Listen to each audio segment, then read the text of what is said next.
3, 2, 1, gravando. Começando mais um episódio aqui do Contra a Cultura, o Evangelho clama pelo diferente. Mais um? Mais um. Mais um. 10º episódio desta nossa série de 13 episódios. Para você que nos assiste e acompanha a gente através das redes sociais, a você que acompanha também através da Rádio Novo Tempo, tá aí curtindo o programa no dial do seu rádio ou através da internet, ou você que, como que é nós... um dial de rádio? Um dial de rádio é aquele númerozinho lá quando você vai sintonizando, saca? Ó. Bonitinho. Hoje é digital, né? Aprendendo. Eu dei uma de muito antiga. Não, você falou dial, eu lembrei, Mas é dial, eu lembrei é daquela dial. internet que era dial-up, que era... Mais ou menos isso. É que você vai sintonizando ali o rádio, entendeu? Faz sentido agora. Você vê que bonito? Tudo faz sentido. Ou você que, como nós, gostamos de podcasts. Aí você tem um aplicativo e ouve no seu celular onde e quando você quiser, porque a vida é sua e Qual você site? que manda. Você pode entrar lá no novotempo.com/contracultura também. Lá tem áudio, vídeo, Lá tem foto. áudio, vídeo, foto, o que mais? Só. cheiro, Cheiro não. cor, não? Não? Cor tem, mas cheiro não, tá? Mas você pode entrar lá, novotempo.com/contracultura, e você pode conferir todos os episódios do Contra a Cultura até aqui gravados. Quanta coisa, hein, Isaac Rezende? Que você Cara, tem que no seu jornada, hein? currículo, Que jornada. É a Já saga. estamos na terceira viagem do Contra a Cultura. né? É verdade, é isso aí. Já estamos indo pro 3º ano de Contra a Cultura. Deus seja louvado. Espero que por isso. ninguém vá para o martírio depois disso.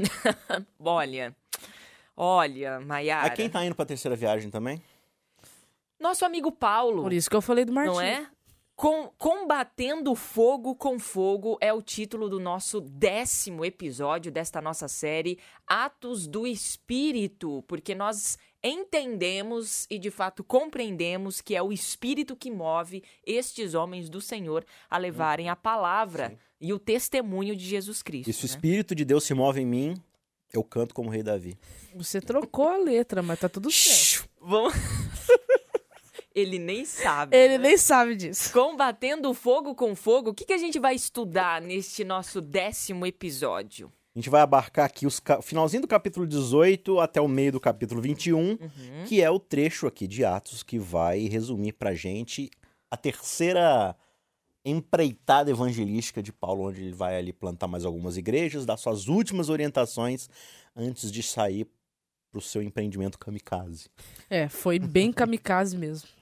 Bom, já estudamos aqui a primeira missão de Paulo, conhecemos a história desta primeira missão, esses causos, esse primeiro capítulo da sessão da tarde, aí depois a gente foi pro a segunda missão dele, né, que ainda a gente terminou lá falando que ele deu uma de super inteligentinho lá em Atenas, mandou muito bem, uma estratégia fantástica. Filosofou, E aí a gente vai então para a terceira viagem missionária de Paulo. Mas antes da gente falar, bom, antes não, né? Porque a gente já vai dar a informação de que ele foi para Éfeso. Porque aqui, né, ele estava Que é no na finalzinho Frígia, do né? capítulo 18. A região da Galácia do Sul ali. Uhum. Depois disso, ele sai e vai para a cidade de Éfeso, que é uma cidade desafiadora, nós vamos entender o porquê, né, com a leitura aqui. Mas assim, me chama a atenção o livro de Atos, porque é um resumo de anos e anos do ministério de Paulo, né? É um resumão que Lucas está fazendo aqui. Porque são anos que estão sendo registrados aqui em capítulos, né? Sim. Anos. Então, assim... Ele chega, fica 1 ano e meio num lugar, até discipular todo mundo, plantar a igreja, depois fica 2 anos em outro lugar. Muita coisa aconteceu, muita coisa a gente não sabe, né? Porque não deu para registrar tudo, né? Mas eu acho que o que ficou registrado aqui é suficiente para a gente entender que missão não é turismo realmente. Missão é estilo de vida. E se você não está disposto a morrer para si mesmo... A negação total do eu, né? Não tem como. João Marcos, a gente citou ele, né? Ele pediu para sair porque ele achou too much isso aí, tinha né? alguns motivos, né? Vários motivos. Era uma criança ainda, não estava preparado, não tinha maturidade, mas a gente vê pela história bíblica depois que ele vai ser alguém muito útil pro evangelho, né? Deus vai usá-lo à sua própria maneira, usando ali as suas técnicas de escrita, de narrativa, ele não só vai escrever ali o livro de Marcos, o Evangelho de Marcos, né, baseado ali na narrativa muito da própria discussão de Pedro e tudo mais, mas também o próprio Paulo vai reconhecer depois, ele vai falar assim, ó, me mande Marcos porque ele me é muito útil. Vai ser uma companhia para Paulo. Porque assim, a gente tá chegando já praticamente quase no final do livro de Atos, né? O livro de Atos, ele para quem já leu, ele vai encerrar com Paulo em Roma, né? Aí, se a gente quiser saber o que acontece quando Paulo tá preso, né, na segunda prisão em Roma, tem que ler a carta a Timóteo. Principalmente o final da segunda carta, porque lá Paulo vai dizer como é que ele tá, assim, o estado de espírito dele, como é que as emoções dele estão. Bom, então vamos lá. Você que está acompanhando Contra a Cultura, abra a sua Bíblia e, se você puder, se não, só prestar atenção aqui em algumas leituras-chave que a gente vai fazer para entender um pouco dessa narrativa, dessa terceira empreitada aí, essa terceira missão de Paulo. A gente está lá no finalzinho do capítulo 18, a partir do versículo 24, né? Enquanto isso, chegou a Éfeso, vindo de Alexandria, no Egito, um judeu chamado Apolo. Uhum. Nome bonito, né? Apolo. Era um orador eloquente que conhecia bem as Escrituras. Tinha sido instruído no caminho do Senhor e ensinava a respeito de Jesus com profundo entusiasmo e exatidão, embora só conhecesse o batismo de João. Quando ouviram falar corajosamente na sinagoga, Priscila e Áquila o chamaram de lado e lhe explicaram com mais exatidão o caminho de Deus. Apolo queria percorrer a Acaia e os irmãos de Éfeso o incentivaram a isso. Escreveram uma carta aos discípulos de lá, pedindo que o recebessem bem. Ao chegar, foi de grande ajuda àqueles que pela graça haviam crido, pois em debates públicos refutava os judeus com fortes argumentos. Usando as Escrituras, demonstrava-lhes que Jesus é o Cristo. Ou seja, a gente tem uma informação importante aqui de Apolo. Sim. Era um cara, sim, temente a Deus e tudo mais. Muito hábil, falava muito bem, eloquente, inteligente. E a gente não tem mas ele não conhecia a origem do discipulado dele. Não tem, né? Não, mas... De Apolo? Mas o texto não. O texto diz que ele é judeu, certo? Sim. Ele não é prosélito. Mas ele nos joga uma informação aqui importante de que ele só conhecia o batismo de João Batista. E mais pra frente, entrando aqui no capítulo 19... Uhum. Vai falar de dos discípulos que Paulo encontra em Éfeso, que também haviam sido batizados no batismo maneira. De João. Ou seja, eles não conheciam... Então vamos lá. Vamos lá. Vamos lá, porque o texto ele é muito informativo. Tá. Né? Se eles são judeus e conhecem o batismo de João,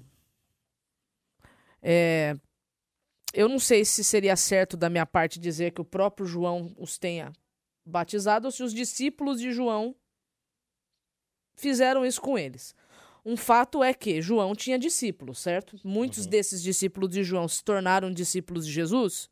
Se tornaram discípulos de Jesus. Nem todos se tornaram discípulos de Jesus, mas eles continuavam nas práticas de João Batista, né? João deixou muito claro que o ministério dele apontava para Cristo, né? Sim. Mas talvez eles não seguiram tão de perto como os outros discípulos, né? Eles acompanharam de uma forma mais afastada. Porque o que acontece esses camaradas aqui, tanto o Apolo como esses discípulos que estão em Éfeso, porque quando a gente continua lendo o texto aqui, Vamos Paulo... continuar lendo a partir do versículo pra gente 19? poder chegar a uma conclusão. Capítulo 19. Capítulo 19. Enquanto Apolo estava em Corinto, Paulo viajou pelas regiões do interior até chegar a Éfeso, no litoral, onde encontrou alguns discípulos. Ele lhes perguntou: vocês receberam o Espírito Santo quando creram? Não, responderam eles. Nem sequer ouvimos que existe o Espírito Santo. Também conhecido hoje como Nunca Nem Vi. Eu nunca nem vi. Então, que batismo vocês receberam? Perguntou ele. O batismo de João, responderam. Paulo disse: João batizava com o batismo de arrependimento, dizendo ao povo que cresce naquele que viria depois, isto é, Jesus. Então, veja só. A gente tem dois casos aqui, né? De pessoas que foram batizados só no batismo de João. Que aí, se foi o próprio João, whatever, se for os discípulos de João, não importa. Importa que eles foram batizados no batismo que João fazia, né? E aí, o que acontece? Para eles não conhecerem o Espírito Santo, dá-se a entender aqui, por inferência aqui no capítulo 19, que esses discípulos saíram de Jerusalém por conta da dispersão. Então, eles não estavam presentes em Jerusalém quando ocorreu o Pentecostes. Isso é uma coisa que o texto... Porque onde que o Espírito Santo ficou mais conhecido mesmo, assim? Foi quando aconteceu o que aconteceu lá no Pentecostes, anos e muitos anos atrás, né? Então aqui nós temos o Apolo, que é judeu, só que é natural de Alexandria, morava fora, né, de Jerusalém, mas era batizado no batismo de João. Se ele era batizado no batismo de João, ele conhecia o que João pregava. João pregava a vinda do Messias, a vinda do Cristo. Ele Então, sabia do Cristo, mas não sabia do Espírito Santo. Talvez, por essa inferência, claro, é uma dedução, o texto não está explicitando isso, mas, por exemplo, ao Apolo estar pregando o Cristo, talvez ele ainda pregasse um Cristo teórico, né? sim, sim, o conhecimento teórico das Escrituras que ele Um Cristo tinha. profético de João. Entendeu? Isso. E não, então, sabe aquele que foi pendurado na cruz? É esse. Cristo, é esse. Talvez, tá, gente? Esse seja o grande problema, porque Paulo tá falando aqui com ele isso, olha, vocês foram batizados por uma promessa, mas vocês ainda não foram batizados no cumprimento dessa promessa, né? Então Paulo tá ensinando para eles aqui, olha, então, aquilo o Cristo que João veio, né? ensinou, aconteceu, foi lá em Jerusalém. Aí é toda aquela aula de novo de Antigo Testamento, enfim. O texto continua aqui no versículo 5 do capítulo 19. E assim que ouviram isso, foram batizados em nome do Senhor Jesus. E Paulo lhes impôs as mãos e o Espírito Santo veio sobre eles. E falaram em línguas e profetizaram de novo. Então, a gente tem alguns acontecimentos aí, né? interessantes aqui, né? Pentecostes aqui. No Pentecostes, realmente. Então a gente tem de novo aqui o dom de língua sendo dado com uma confirmação. De que o Espírito estava ali. Exatamente, como a gente já falou em episódios anteriores, né? E o dom profético. E a gente... E o dom profético, né? Profetizavam e falavam em línguas. Verdade. Exatamente, o dom de profecia também. E a gente tem aqui esses meninos sendo batizados de novo. Não vou ficar aqui defendendo coisas que o texto bíblico não está tendo a intenção de defender. Mas uma coisa é fato. O texto está mostrando que eles tinham sido batizados no batismo de João, porém, não em nome de Jesus. Então agora eles são batizados novamente, né? Mas em nome de Jesus, que foi o que aconteceu lá no Pentecostes de Jerusalém, né? Então a manifestação do Espírito Santo conduziu as pessoas para Cristo. E é o que está acontecendo aqui. Não é que eles eram de outra igreja e estavam indo agora... E nem que o batismo que eles tinham passado anteriormente fosse errado e agora esse é o batismo certo. Não, eles já tinham sido batizados da forma correta, e aqui Paulo, por uma prerrogativa dele, né, resolveu batizá-los novamente e eles aceitaram, né? Muito bem, essa foi uma primeira fase, a primeira parte de Paulo em Éfeso. Só um adendo aqui, né? O Apolo ele vai ser alguém fundamental no espalhamento, né? Na difusão do evangelho em vários outros lugares. E assim, vai ter alguns problemas, não por causa dele, mas por causa da igreja de Corinto, por exemplo, que começa a tomar partidarismo, né? É um problema que Paulo vai ter que resolver depois numa de suas cartas, porque muitos vão falar assim, mas eu sou do time Apolo, né? Guerra Civil, eu sou do time Iron Man, eu sou do time Capitão América, eu sou Paulo, eu sou Apolo. E eu falo, gente, mas eu plantei, Apolo foi lá e regou e acrescentou. Não é o mesmo evangelho, né? Então, é uma dica bem interessante que ali Paulo tá falando, olha, você tem que tirar o foco do pregador, do arauto, né? Você tem que se focar na mensagem. E aquele a quem a mensagem aponta, né? Porque quando a gente fica com esse tipo de partidarismo, você só tem divisão na igreja. E a divisão, ela sempre vai ser destruidora e avassaladora. E o partidarismo é muito complicado porque ele também molda a nossa forma de ir pro texto bíblico. Com viés. Né? Mas fulano de tal disse. Exato. Aí já não é mais o que a Bíblia disse. Aí eu vou pro viés de um, eu vou pro viés do outro.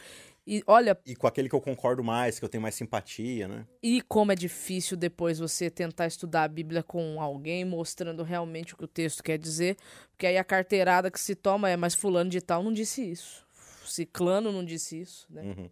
Vamos lá, vamos então continuando para Éfeso aqui, só que parte 2, né? Porque esse foi uma apresentação aqui e tal, do lance de Apolo e o rebatismo, ou o outro batismo, o segundo batismo, enfim. Em seguida, Paulo foi à sinagoga, versículo 8 do capítulo 19, e ali pregou corajosamente durante 3 meses, argumentando de modo convincente sobre o reino de Deus. Aí assim, Bianca, só pra gente dar uma corrida aqui, aí você já se posiciona aí no verso 14, mas qual que é o resumo aqui do lance, né? Paulo vai continuar ensinando, muitos milagres vão acontecer a ponto de pessoas levarem, por exemplo, suas roupas para encostar em Paulo e serem curadas só né, por esse tipo de contato. Você vai ter várias pessoas preconceituosas falando mal do caminho, que era, no caso, a religião, ou considerado seita na época, né? E Paulo vai ter todo esse trabalho da apologética, de mostrar por que eles não estão errados e tudo mais. E aí essa fama de milagres vai tomando espaço ali em Éfeso, porque Éfeso era um lugar muito místico. Toda a religião, toda a cultura dos efésios era baseada nesse misticismo idólatra, de bruxarias, de feitiçarias e tudo mais. E as pessoas tomavam gosto por isso, né? Então, o evangelho meio que estava sendo visto como uma nova fonte de poder, né? E é bem interessante. E aí, o que vai acontecer? Alguns judeus ali que ganhavam dinheiro exorcizando e se utilizando da religião para poder tirar o seu troco. Perderam né? o Playboy. Não, eles veem no poder de Paulo, né, que na verdade é o poder de Deus, a oportunidade de dar um upgrade no seu poder e ganhar ainda mais mercado, né? E aí, veja, o que vai acontecer quando esses caras resolvem usar o nome de Jesus pro seu poder de enriquecimento? Aí você vai pro verso 14. Só antes de Versículo você ir pro 14. verso 14, é interessante porque essa informação que o Isaac deu 13. é boa, muito boa. Porque, assim, a gente sabe que, assim, por exemplo, Paulo, quando ele vai para Corinto e ele escreve a carta depois, ele vai dizer, olha, né, o pessoal da Grécia é um pessoal mais lógico, é um pessoal mais racional, esse negócio de sinal e milagres para eles não funciona.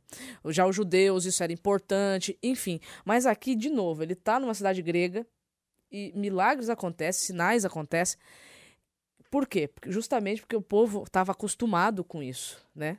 Então, assim, de novo, vem Deus e fala com as pessoas numa linguagem que as pessoas vão entender.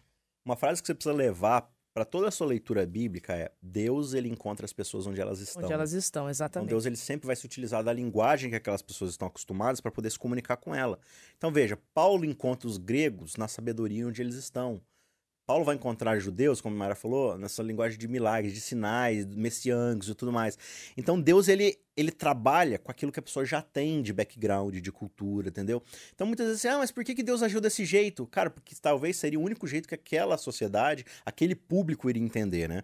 Mas aí no verso 13, o que vai acontecer com esses judeus tentando usar o poder de Deus? Versículo 13, capítulo 19. Alguns judeus viajavam pelas cidades expulsando espíritos malignos. Tentavam usar o nome do Senhor Jesus, dizendo: ordeno que saia em nome de Jesus a quem Paulo anuncia.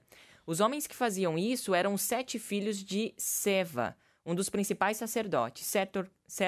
Certa ocasião, o espírito maligno respondeu: eu conheço Jesus e conheço Paulo, mas quem são vocês? O homem possuído pelo espírito maligno saltou em cima deles e os atacou com tanta violência que fugiram da casa despidos e feridos. Nossa. Tomou a surra. Também conhecido isso? como peladões. Tomaram uma surra e ainda saíram nus. Era um cara muito endiabrado, né? E aí ele espancou os né? caras, despiu eles. Vou usar uma frase aqui no senso comum, tá? Porque a gente sabe que, biblicamente falando, essa palavra tem um outro sentido, mas eu vou usá-la aqui no senso comum. Paulo era conhecido no inferno, né? Interessante que esse demônio fala, né? Conheço Jesus e conheço Paulo. Isso assim, aí eu fico pensando, né? Porque quando a gente lê a Bíblia, a gente tem que trazer a reflexão para nós, né? Nosso nome está conhecido no inferno, mas está conhecido como, né? Sistema de parceragem, broderagem, ou porque tá despovoando, né, o reino das trevas e trazendo pessoas pra luz. Marketing multinível. Vamos lá, correndo aqui. Bom, esse é um momento aqui violento, né? Sim, não, e aí o que vai acontecer aí até o verso 20? Todo mundo vai ficar admirado e isso confirma o ministério de Paulo, porque a questão aqui não é poder. A questão aqui não são palavras mágicas. Em nome do Jesus de Paulo eu te escolho. Não, a questão aqui é uma questão de relacionamento com o Deus vivo de quem vem esse poder. E quando esses judeus, né, farsantes aqui, tentam emular esse poder simplesmente, né, abracadabra, o pessoal percebe que não é isso, que não é uma bruxaria comum, né? Aí o que vai acontecer? Você vai perceber aqui que... Lê aí o verso 18 em diante. O verso 18. Muitos dos que creram confessaram suas obras pecaminosas. Vários deles que haviam praticado feitiçaria trouxeram seus livros de encantamentos e os queimaram publicamente. O valor dos livros totalizou 50.000 moedas de prata. Isso é muito dinheiro, né? 50 mil denários, né? Muito dinheiro. Assim, a mensagem a respeito do Senhor se espalhou amplamente e teve efeito poderoso. Ou seja, aqui diz, a mensagem do Senhor crescia e prevalecia poderosamente. Ou seja, Deus viu ali essa oportunidade de mostrar, gente, a questão aqui não é abracadabra. Eu não sou uma fonte de poder que você se utiliza para manter sua narrativa, né? Eu sou o eu sou, né? Então, as pessoas viram isso. E é interessante que, assim, não houve uma perseguição religiosa contra os bruxos. Eles pegaram e falaram assim, não, o caminho que a gente tá seguindo Não tá legal. zoado. Eles voluntariamente fazem ali uma queimada dos seus livros, dos seus objetos. Eles trabalham muito com essa questão de objetos místicos, né? Livros de poder, de feitiçaria e tudo mais. E aí essa conversão. Só que aí vai acontecer um probleminha, né? Quando você... Existe uma divindade, a gente já denunciou ela aqui, que é a mais poderosa de todas, depois de Deus, que é Mamon, né? E quando você mexe com o Mamon, o inferno treme. Porque Mamon é um dos que tem mais poder de pegar o ser humano e distorcê-lo, né? E aí é justamente esse Mamon, na forma de Diana, que vai ser afetado aqui em Éfeso. Então a gente vai ver aí a partir do verso 23 que um problema econômico vai ser gerado por causa do combate à idolatria. Lê pra gente aí então. Por essa época, houve um enorme tumulto em Éfeso por causa do caminho, ou seja, dessa seita aí, Sim. né? Dessa religião. Começou com Demétrio, ourives, que fabricava modelos de prata do templo da deusa grega Ártemis. Artemis ou Diana, que dá no mesmo. Ou seja, era um camarada que ele era um escultor muito hábil, que fazia peças de prata, de ouro e tudo mais. Fazia as esculturas. As esculturas de ídolos pro templo. E ganhava muita grana com isso, né? Aí... Ele os reuniu a outros que trabalhavam em ofícios semelhantes e disse: Senhores, vocês sabem que nossa prosperidade vem deste empreendimento. Mas como vocês viram e ouviram, esse sujeito, Paulo, convenceu muita gente de que deuses feitos por mãos humanas não são deuses de verdade. Fez isso não apenas aqui em Éfeso, mas em toda a província. Claro que não me refiro apenas à perda do respeito público por nossa atividade. Também me preocupa que o templo da grande deusa Diana perca sua influência e que esta deusa magnífica, adorada em toda a província da Ásia e ao redor do mundo, seja destituída de seu grande prestígio. Tá bom que ele tava preocupado com isso. O que ele colocou primeiro? Vai doer no nosso bolso. Ó. Não vamos lucrar. Aí ele vai, você vai ver isso aí no restante aí, vai gerar todo um problema, né? Você percebe ali que fogo tá combatendo fogo, né?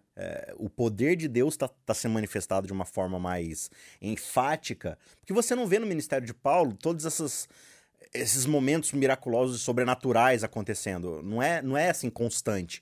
Mas aqui a gente percebe que Deus ele tá se utilizando dessa linguagem do sobrenatural e do poder, por causa que era a linguagem que os efésios conheciam, exatamente. né? E aí, quando eles começam a perder terreno, e começa a doer no bolso, né?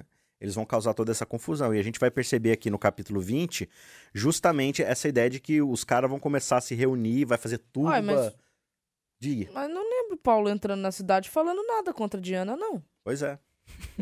E nem que construção de ídolo era pecado. Paulo não chegou falando isso. Daí foi acréscimo do copista. Brincadeira. Não é acréscimo, mas aqui eles tinham que denegrir, né? A imagem dele. A imagem dele. Bom, vamos dar uma acelerada aqui, tipo velocidade 5, para passar por algumas questões importantes antes. De novo, da gente... fica aí a tua responsabilidade de ler os textos. A gente porque não dá, não dá. Cada bloco de assunto são 2, 3 capítulos. Pontos importantes, assim, muitas lições, enfim. Depois desse alvoroço, depois desse tumulto, Paulo, ele segue para Macedônia, né? Ele faz um desvio ali através da Macedônia e de Acaia, ao invés de ir direto para Jerusalém, para onde ele estava querendo ir, mas ele faz esse desvio ali para Macedônia. Ele toma a decisão de E uma das paradas dele foi em Troade, né? Uhum. A última visita de Paulo a Troade aqui, ó, no versículo 7 do capítulo 20. Então ele passa por ali. Alguma coisa importante acontece aqui em Troade? Não, nada relevante, tirando uma ressurreição aqui. Nada demais, tá tudo normal. Nada demais. Aqui ele vai estar pregando, ele vai fazer uma vigília com a galera aqui, né? Ele tá tentando aproveitar o máximo tempo que ainda lhe resta, porque a gente vai perceber aqui no finalzinho do outro capítulo aqui que tá acabando o ministério dele já, ele sabe disso, ele já tá partindo para as últimas consequências de tudo.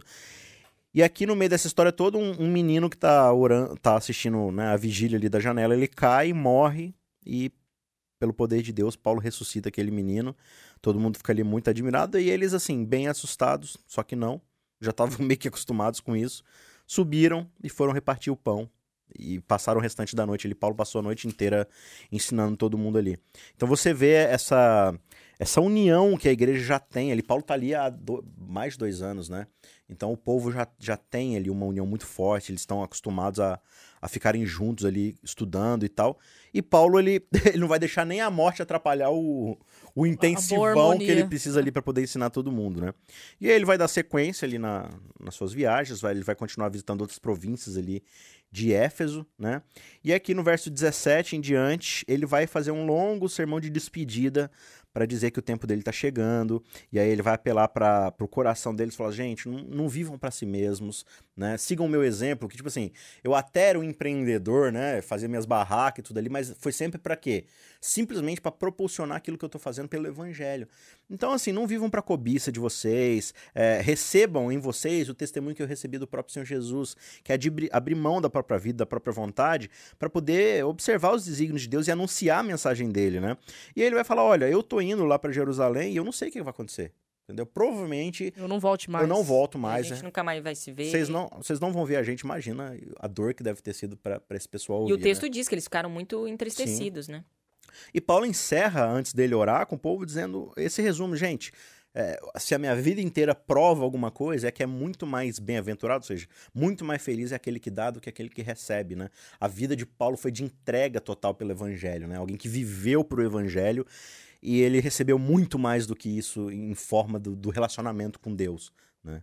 E assim ele vai orar com o povo e eles vão acompanhar ele até o navio e dali ele vai seguir para o seu último empreendimento kamikaze. Ele vai para Jerusalém, ele passa ainda antes por Tiro e Cesareia, né? Uhum. E ali a gente vê 21, a partir do Santo, versículo 13, a gente vê que ele já saca que ele vai ter que morrer. Sim. E, né? Quando eu li o capítulo próximo. 21, eu tive a sensação que não era, assim, não era vontade de Deus que ele morresse ali naquele momento. Mas como Deus ele permite as coisas acontecerem. Porque a gente vê o Espírito Santo falando pela boca né? Não vai para Jerusalém, não vai. Se você for para Jerusalém, vai acontecer isso, isso e isso. Né? E alguns dos discípulos também dizendo isso para ele. Mas Paulo tinha tomado uma decisão, ele queria ir para Roma e tudo. E ele tinha liberdade dentro desse ministério, né? Exatamente. Talvez já tivesse cansado, já tivesse... Tava velho, a gente não pode lembrar que Paulo aqui já tá mais velhinho, né? Já não é mais aquele garotão do começo, né? Tá mais velhinho. Mas de qualquer forma é alguém que Deus usou poderosamente. Até o fim. Assim como, não na mesma proporção, obviamente, mas assim como existe antes de Cristo e depois de Cristo, tem um antes de Paulo e um depois de Paulo. Paulo, ele causa uma mudança não só filosófica, como geográfica no planeta Terra, porque o cristianismo ele se expande de um jeito que vai moldar a Nova Europa, vai moldar tudo ali através do cristianismo. É muito interessante isso daí. Paulo foi alguém que de fato se entregou a Deus e não buscou nada em troca a não ser o próprio relacionamento com esse Cristo, né? E no episódio de semana que vem a gente vai falar um pouquinho mais sobre Paulo, sim, um pouco mais sobre Paulo em Jerusalém, e a gente vai entender esses momentos finais aí deste apóstolo querido, tão especial, que a gente estuda através da palavra de Deus, né? Bom, na semana que vem, Isaac Rezende, você estará aqui. Estaremos aqui. Maiara Costa. Estaremos aqui. Vocês estão batendo cartão mesmo aqui. Sempre, esse compromisso. Sempre. Se der alguma zica, eu vou falar. Eu tô morto. Valeu você aí de casa, você que acompanha sempre o Contra a Cultura. Obrigada demais pela sua paciência conosco aqui no Contra a Cultura. E a gente volta na semana que vem, se Deus assim permitir. Até lá.